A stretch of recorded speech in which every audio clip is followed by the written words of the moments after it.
The ADA compliance violation notice appeared on my front door at exactly 6:47 a.m. on a Tuesday morning in October.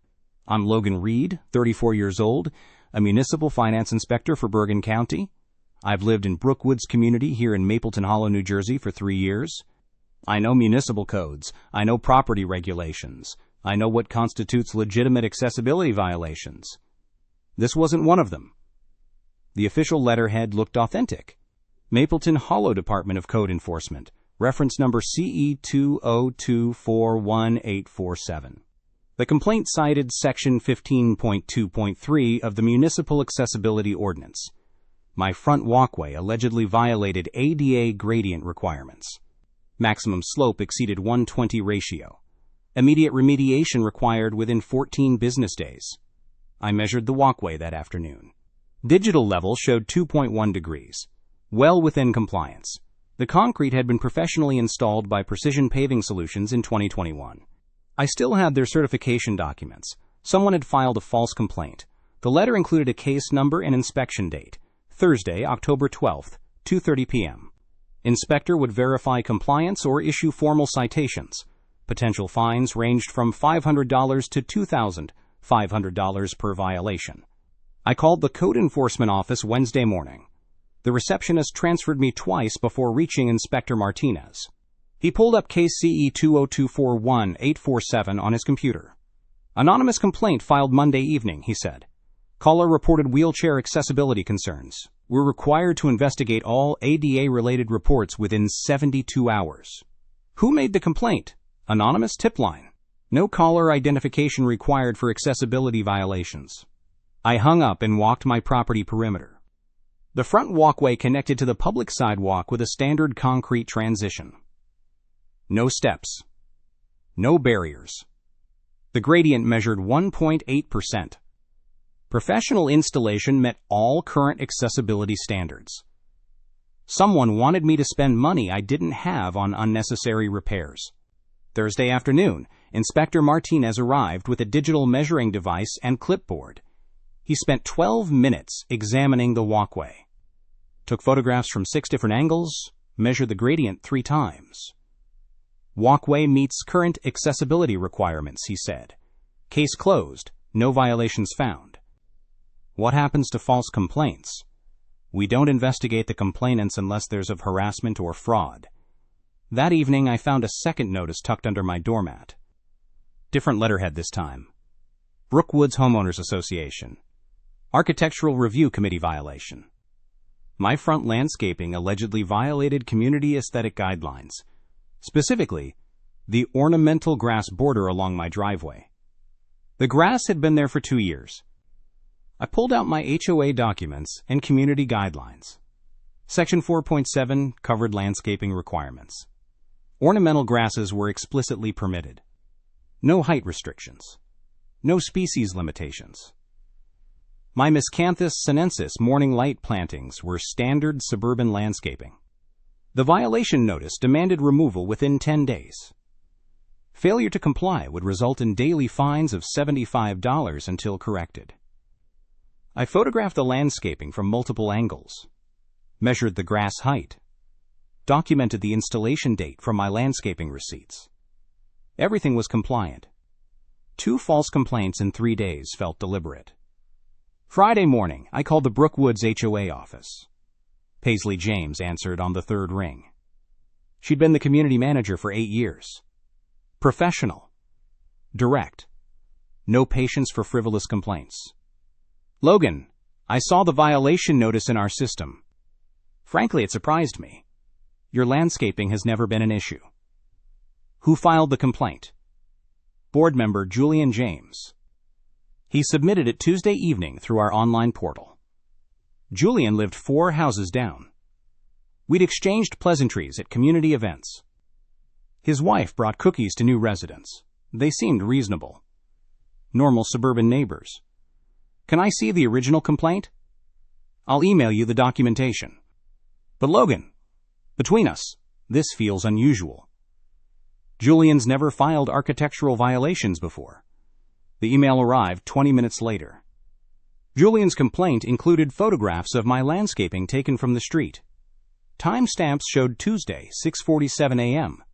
The images were clear, professional quality. Someone had invested effort in documenting my property. His written statement claimed the ornamental grass exceeded community height standards and created visual obstruction for neighboring properties.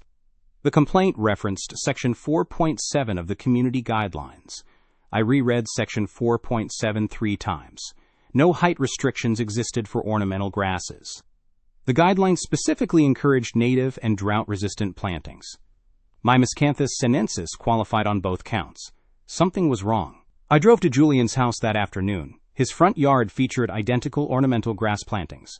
Same species, same height, same placement along the driveway. His installation looked newer than mine. Julian answered the door wearing a Rutgers University sweatshirt. Mid-50s. Friendly smile. He invited me inside without hesitation. "Logan, good to see you. What brings you by?" "The HOA violation notice." "About my landscaping." His expression shifted. Confusion replaced friendliness. "What violation notice? You filed a complaint Tuesday. Ornamental grass height restrictions." "I didn't file any complaints. Haven't been on the HOA website in months." We stared at each other. Either Julian was lying, or someone had used his name. The online portal required login credentials. Username and password. Not easily compromised. Paisley said you submitted it through the online system.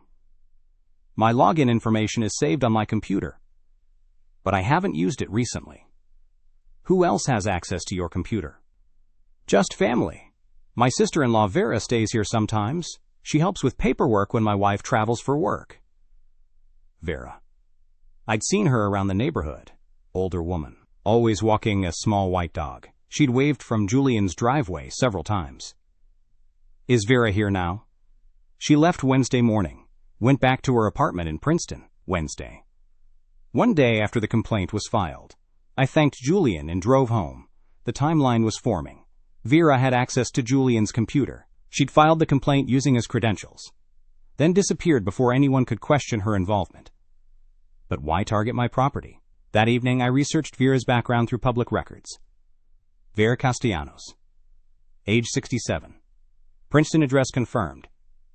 No criminal history. No obvious connection to my property or neighborhood.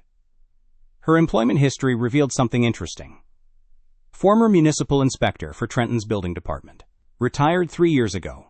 She understood code enforcement. Accessibility requirements. HOA procedures. Professional knowledge explained the sophisticated approach. Saturday morning, I visited the Mapleton Hollow Municipal Building. The accessibility complaint was filed through their online system. Anonymous submissions were permitted for ADA-related concerns. No verification required. The complaint included detailed photographs of my walkway, professional measurements, technical language about gradient requirements and accessibility standards. Someone with inspection experience had prepared the documentation. I requested copies of all accessibility complaints filed in the past month. 7 total complaints for the entire township. 6 were legitimate concerns about businesses or public facilities. Mine was the only residential property complaint, the only anonymous submission. I spent Sunday reviewing my security camera footage. The system covered my front yard and driveway. Motion-activated recording with 7-day storage. Tuesday morning, 6:45 a.m. A figure approached my property from the street. Small build. White hair. Walking a small white dog. The person stopped at my driveway entrance. Raised a phone or camera. Took multiple photographs of the landscaping. Vera Castellanos. The footage showed her documenting my property for exactly the complaint she would file 2 hours later. Monday afternoon, I called Paisley again. I need to file a formal complaint against Julian James, fraudulent HOA violation.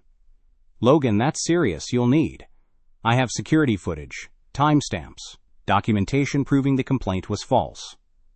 Bring everything to Wednesday's board meeting. We'll address it officially. I spent Tuesday preparing my presentation. Printed photographs. Compiled documentation. Created a timeline showing Vera's access to Julian's computer and her presence at my property. The FIPREN was overwhelming. Wednesday evening, the Brookwoods HOA board convened in the community center conference room. 5 board members. Paisley, James facilitating. 12 residents in attendance. Julian sat in the front row. No sign of Vera. I presented my methodically. Security footage showing Vera photographing my property. Documentation proving she'd filed both the accessibility complaint and HOA violation using Julian's credentials. Her professional background in municipal inspection. The landscaping violation was deliberately false, I concluded. Filed by someone with technical knowledge of enforcement procedures. Board President Marcus Chen reviewed the documentation. Former attorney. Thorough. Analytical. Julian, did you authorize anyone to use your HOA portal access? No. I had no knowledge of any complaints being filed. Where is Vera Castellanos now? She returned to Princeton. I haven't spoken with her since Wednesday. Marcus turned to me. What outcome are you seeking? Removal of the violation from my record.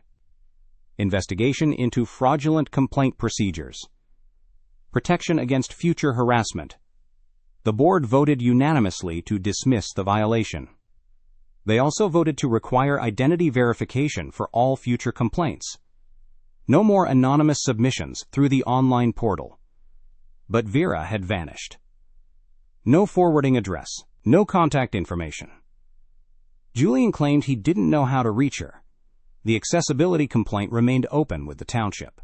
Inspector Martinez had closed the case, but the false report stayed in their system. A permanent record suggesting my property had accessibility issues. I needed to find Vera Castellanos and get answers. The real question was why she'd targeted me specifically. What had I done to earn her attention? And how many other residents had received similar harassment? Thursday morning, I started calling neighbors, asking about recent complaints, unusual violations, anonymous reports. 3 other residents had received accessibility complaints in the past month. All anonymous. All ultimately dismissed as unfounded. All filed during the same week Vera had stayed with Julian. She'd targeted multiple properties systematically. Friday morning, I drove to Princeton. Vera Castellanos had left a trail. Municipal inspection records showed her employment history. Current address listed as 847 Maple Ridge Drive. The house sat empty. For sale sign in the front yard. Realtor confirmed the property had been vacant for 3 months. Vera had provided a false address to Julian. I contacted Agent Bailey Turner from the State Property Investigations Bureau. Explained the fraudulent complaints. The systematic targeting of multiple properties. The use of stolen HOA credentials. We'll need comprehensive documentation, Turner said. Every complaint, every communication, every piece of. I spent the weekend organizing files. Security footage timestamps. Screenshot of the fake violations. Correspondence with Inspector Martinez. HOA board meeting minutes. Monday, Turner arrived at my property with a digital forensic specialist. They examined my security system. Downloaded footage showing Vera's activities. Documented her unauthorized photography sessions. She knew exactly what she was doing, Turner observed. Professional level knowledge of municipal complaint procedures. The investigation expanded. Turner contacted other affected residents. Collected their documentation. Mapped the timeline of fraudulent complaints. Vera had filed 7 false accessibility reports during her 4-day stay with Julian. Each complaint targeted different property features. Landscaping. Walkways. Parking arrangements. Mailbox placement. All complaints used technical language suggesting legitimate accessibility concerns. All were ultimately dismissed after inspection, but the reports remained in municipal records. This appears to be harassment disguised as civic duty, Turner concluded. Tuesday, Julian called me. Nervous. Apologetic. Vera contacted me. She wants to meet. Says she can explain everything. Where? Mapleton Township Municipal Building. Wednesday at 2 o'clock. I called Turner immediately. She agreed to attend the meeting. Bring recording equipment. Document any admissions. Wednesday arrived gray and cold. I reached the municipal building early. Turner was already there with 2 colleagues. Julian arrived looking uncomfortable. Vera appeared at exactly 2 o'clock. Professional attire. Confident demeanor. No apparent concern about the investigation. I understand there's been some confusion about my complaints, she began. Confusion? I kept my voice level. You filed false reports using stolen credentials. The accessibility concerns were legitimate. I have professional training in municipal compliance. Turner stepped. Ms. Castellanos, you're under investigation for filing fraudulent municipal complaints. You have the right to legal representation. Vera's composure cracked slightly. I was trying to help the community maintain proper standards by photographing private property without permission, using your nephew's HOA access credentials. Julian gave me permission to review neighborhood compliance issues. Julian shook his head. I never authorized any complaints. I didn't even know you were filing reports. Turner presented them methodically.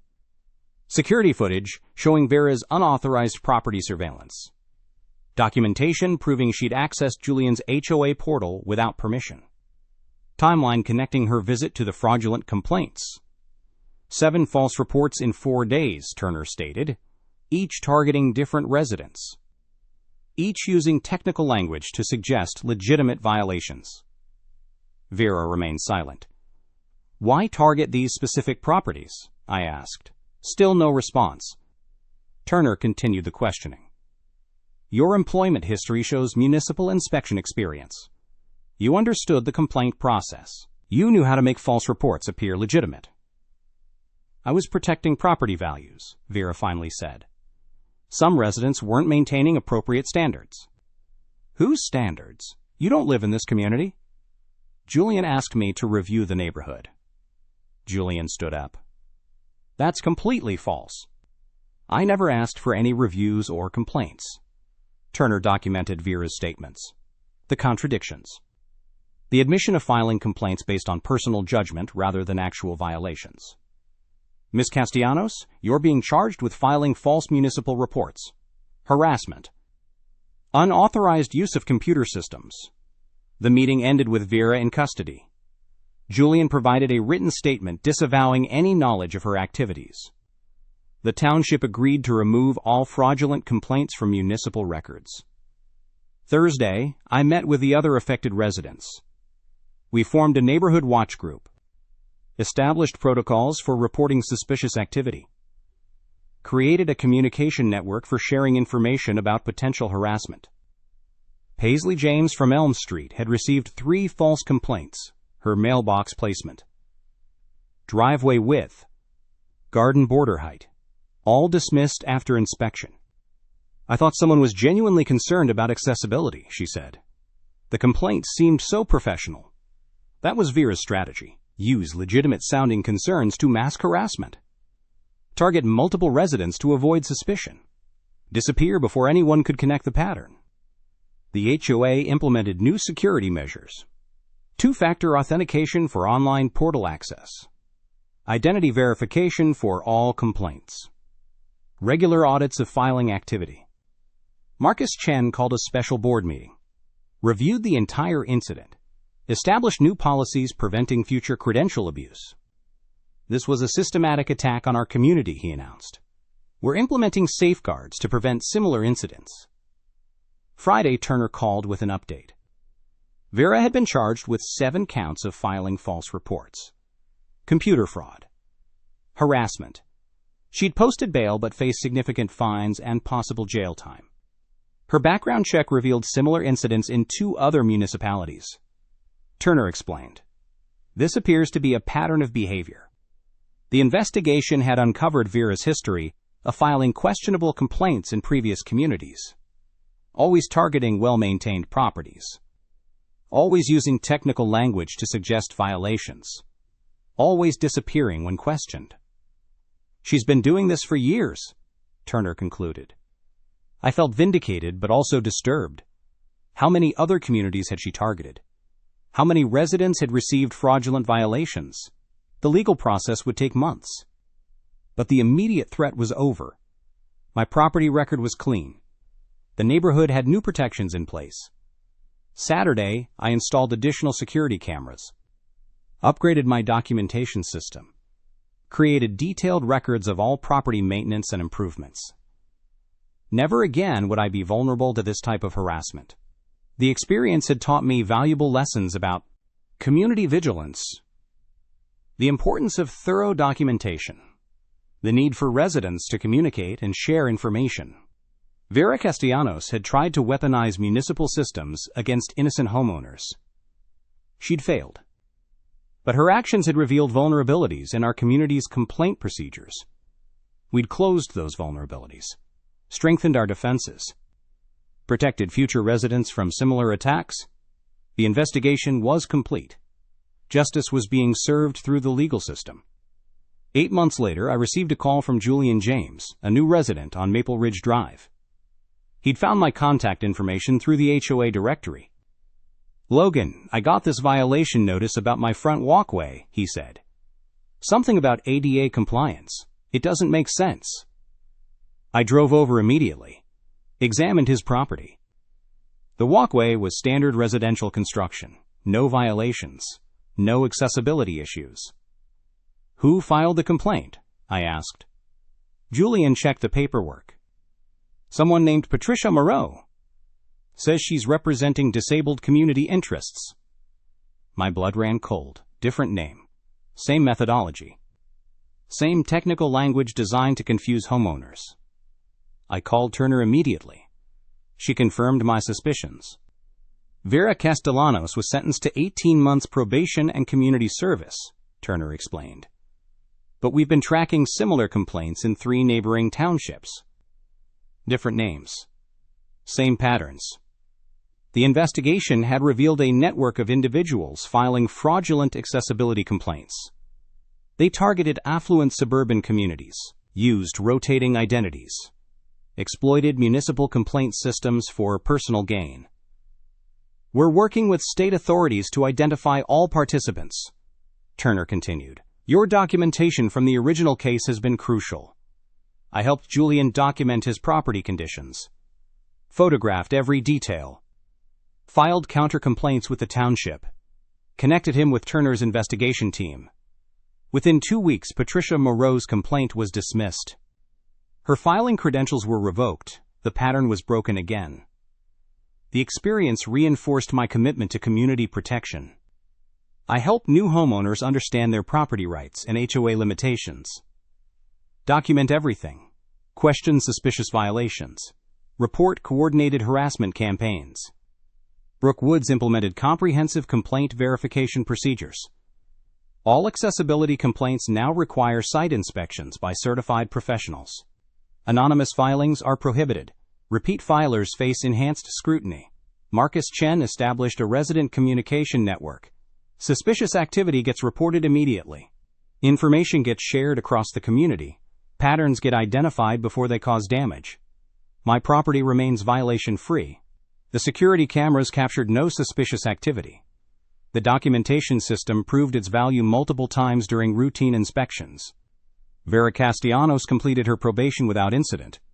Moved to Florida. No longer files municipal complaints anywhere. The legal consequences had finally deterred her behavior. The broader investigation led to 17 arrests across 4 states. A coordinated network of fraudulent complaint filers. They'd targeted hundreds of properties, collected thousands in fraudulent fees and settlements. Justice had been served on a much larger scale than I'd originally imagined. My experience had contributed to protecting countless other homeowners from similar harassment.